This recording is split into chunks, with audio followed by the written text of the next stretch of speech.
ಎಲ್ಲರಿಗೂ ನಮಸ್ಕಾರ ಸ್ನೇಹಿತರೆ. ನಿನ್ನೆ ಪಂಜಾಬ್ ಕಿಂಗ್ಸ್ ವಿರುದ್ಧ ಕ್ವಾಲಿಫೈಯರ್ 1ರ ಪಂದ್ಯದಲ್ಲಿ ಗೆದ್ದು ನಮ್ಮ RCB ತಂಡ ಫೈನಲ್ಗೆ ಹೋಗಿದ್ದೆ ತಡ ನಮ್ಮ ಟೀಮ್ ಇಂಡಿಯಾದ ದಿಗ್ಗಜರ ಮತ್ತು ಮಾಜಿ ಆಟಗಾರರಾಗಿರುವಂಥ ಸಚಿನ್ ತೆಂಡೂಲ್ಕರ್ ಮತ್ತು ವೀರೇಂದ್ರ ಸೆಹ್ವಾಗ್ ಅವರು RCBಯ ಬಗ್ಗೆ ಮಾತನಾಡಿದ್ದಾರೆ ಅಂತಲೇ ಹೇಳ್ಬೋದು.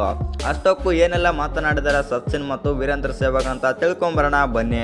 ಅದಕ್ಕಿಂತ ಮುಂಚೆ ನೀವೇನಾದರೂ RCB ಅಪ್ಪಟ ಅಭಿಮಾನಿಯಾಗಿದ್ದಲ್ಲಿ ಈ ವಿಡಿಯೋಗೆ ಒಂದು ಲೈಕ್ ಕೊಟ್ಟು ನಮ್ಮ ಚಾನಲನ್ನು ಸಬ್ಸ್ಕ್ರೈಬ್ ಮಾಡ್ಕೊಳ್ಳಿ. ಹಾಗೆ ಈ ಸಲ ಕಪ್ ನಮ್ಮದೇ ಅಂತಲೂ ಕೂಡ ಕಮೆಂಟ್ ಮಾಡಿ. ಇನ್ನು ನಿಮಗೆಲ್ಲ ಗೊತ್ತಿರ್ಬೋದು, ನಮ್ಮ RCB ತಂಡ ಬಂದುಬಿಟ್ಟು ನಿನ್ನೆ ಕ್ವಾಲಿಫೈಯರ್ ಪಂದ್ಯದಲ್ಲಿ ಭರ್ಜರಿಯಾಗಿ ಪ್ರದರ್ಶನ ಕೊಟ್ಟು ಗೆದ್ದು ಬೀಗಿದೆ ಅಂತಲೇ ಹೇಳ್ಬೋದು. ಇನ್ನು ಎಸ್ಪೆಷಲಿ ಹೇಳ್ಬೇಕಂತಂದರೆ ಬೌಲಿಂಗ್ನಲ್ಲೂ ಸಖತ್ತಾಗಿ ಬೌಲಿಂಗ್ ಮಾಡಿತ್ತು ಮತ್ತು ಬ್ಯಾಟಿಂಗ್ನಲ್ಲೂ ಕೂಡ ಅದ್ದೂರಿಯಾಗಿ ಬ್ಯಾಟಿಂಗ್ ಮಾಡಿದ್ರೆ ಅಂತಲೇ ಹೇಳ್ಬೋದು ನಮ್ಮ RCBಯ ಬ್ಯಾಟರ್ಸ್. ಇನ್ನು ನಿನ್ನೆಯ ಪಂದ್ಯದ ಕಡೆಗೆ ಬರೋದಾಯಿತು ಅಂತಂದರೆ ಪಂದ್ಯದಲ್ಲಿ ಬಂದುಬಿಟ್ಟು ನಮ್ಮ RCBಯ ನಾಯಕ ಆಗಿರುವಂಥ ರಜತ್ ಪಟಿದಾರ್ ಅವರು ಟಾಸ್ ಆದರೆ ಗೆಲ್ತಾರೆ ಅಂತಲೇ ಹೇಳ್ಬೋದು. ಟಾಸ್ ಗೆದ್ದಂಥ ರಜತ್ ಪಟಿದಾರ್ ಅವರು ಫೀಲ್ಡಿಂಗ್ ಆದರೆ ತೊಗೊತಾರೆ. ಆ ಕಡೆಯಿಂದ ಶ್ರೇಯಸ್ ಅಯ್ಯರ್ ಅವರ ತಂಡ ಬ್ಯಾಟಿಂಗ್ ಆಡಲು ಬರುತ್ತೆ ಅಂತಲೇ ಹೇಳ್ಬೋದು.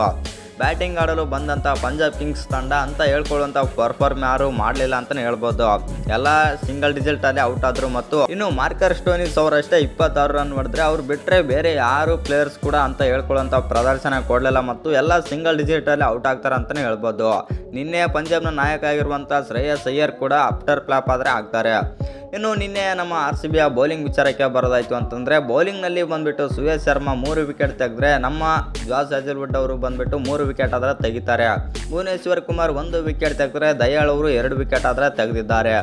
ಒಟ್ಟಿನಲ್ಲಿ ಹೇಳ್ಬೇಕಂತಂದರೆ ಪಂಜಾಬ್ ಕಿಂಗ್ಸನ್ನು ಹೀನಾಯವಾಗಿ ಆಲ್ಔಟ್ ಮಾಡಿ ಬಿಸಾಕ್ತಾರೆ ನಮ್ಮ RCB ಬೌಲರ್ಸ್.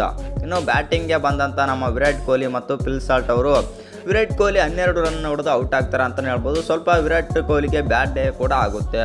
ಇನ್ನು ಸಾಲ್ಟ್ ಅಂತೂ ಪಂಜಾಬ್ ಕಿಂಗ್ಸ್ ಬೌಲರ್ಗಳನ್ನು ತರಾಟೆಗಾದರೆ ತೆಗೆದುಕೊಳ್ತಾರೆ ಮತ್ತು ಎಸ್ಪೆಷಲಿ ಹೇಳ್ಬೇಕಂತಂದರೆ 56 ರನ್ ಅಂದರೆ ಹೊಡಿತಾರೆ ಅಂತಲೇ ಹೇಳ್ಬೋದು 207 ಸ್ಟ್ರೈಕ್ ರೇಟ್ನಲ್ಲಿ. ಅಂತೂ ನಮ್ಮ RCB ತಂಡ ಬಂದುಬಿಟ್ಟು 10 ಓವರ್ಗಳಲ್ಲಿ ಈ ಪಂದ್ಯವನ್ನು ಮುಗಿಸಿ ಗೆಲ್ಲಿಸಿ ಕೊಡ್ತಾರೆ. 8 ವಿಕೆಟ್ಗಳಿಂದ ಭರ್ಜರಿಯಾಗಿ ಗೆದ್ದು ಬೀಗುತ್ತೆ. ಇನ್ನು ಗೆದ್ದ ಮೇಲೆ ಫೈನಲ್ಗಾದರೆ ಹೋಗುತ್ತೆ. ಫೈನಲ್ಗೆ ಹೋದ ತಕ್ಷಣ ಸಚಿನ್ ತೆಂಡೂಲ್ಕರ್ ಮತ್ತು ವೀರೇಂದ್ರ ಸೆಹ್ವಾಗ್ ಅವರಾದರೆ ಮಾತನಾಡಿದ್ದಾರೆ ನಮ್ಮ RCB ತಂಡದ ಬಗ್ಗೆ.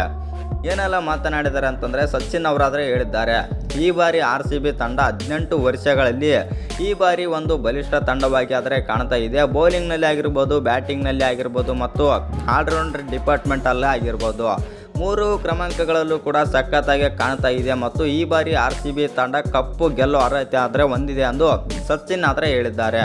ಇನ್ನು ವೀರೇಂದ್ರ ಸೆಹ್ವಾಗ್ ಕೂಡ ಮಾತನಾಡಿದ್ದಾರೆ ಅಂತಲೇ ಹೇಳ್ಬೋದು. ಏನು ಮಾತನಾಡಿದ್ದಾರೆ ಅಂತಂದರೆ, ಈ ಥರ ಪ್ರದರ್ಶನ ನಾನು RCBಯಿಂದ ನೋಡೇ ಇರಲಿಲ್ಲ ಮತ್ತು ಟಾಪ್ ಆರ್ಡ್ರ್ ಅವರು ಔಟ್ ಆಗ್ತಾರೆ, ಮಿಡ್ಲ್ ಆರ್ಡ್ರಲ್ಲಿ ಯಾರು ಹೇಳ್ಕೊಳ್ಳೋಂಥ ಬ್ಯಾಟರ್ಸೇ ಇರ್ತಿರಲಿಲ್ಲ ಮತ್ತು ಲೋವರ್ ಆರ್ಡ್ರಲ್ಲೂ ಕೂಡ ಅಂಥ ಬ್ಯಾಟರ್ಸ್ ಕೂಡ ಇರ್ತಿರಲಿಲ್ಲ ಮತ್ತು ಬೌಲರ್ಸ್ ಕೂಡ ಹೇಳ್ಕೊಳ್ಳೋಂಥ ಬೌಲರ್ಸೇ ಇರಲಿಲ್ಲ ರಾಯಲ್ ಚಾಲೆಂಜರ್ಸ್ ಬೆಂಗಳೂರು ತಂಡದಲ್ಲಿ. ಈ ವರ್ಷ ಅದ್ಭುತವಾಗಿದೆ ಮತ್ತು ಈ ತಂಡ ನನಗೆ ಅನಿಸುತ್ತೆ ಕಪ್ಪು ಗೆಲ್ಲುತ್ತದೆ ಅಂತ ನನಗೆ ಅನಿಸ್ತಿದೆ ಎಂದು ವೀರೇಂದ್ರ ಸೆಹ್ವಾಗ್ ಆದರೆ ಹೇಳಿದ್ದಾರೆ. ಇನ್ನು ಈ ವಿಡಿಯೋ ಇಷ್ಟ ಆಗಿದ್ದರೆ ಒಂದು ಲೈಕ್ ಮಾಡಿ, ಶೇರ್ ಮಾಡಿ. ಹಾಗೆ ಇನ್ನು ಯಾರೇ ಚಾನಲ್ಗೆ ಸಬ್ಸ್ಕ್ರೈಬ್ ಮಾಡ್ಕೊಂಡಿಲ್ಲ ಸಬ್ಸ್ಕ್ರೈಬ್ ಮಾಡಿಕೊಂಡು ಬೆಲ್ ಐಕನನ್ನು ಆಲ್ ಇಟ್ಕೊಳ್ಳಿ.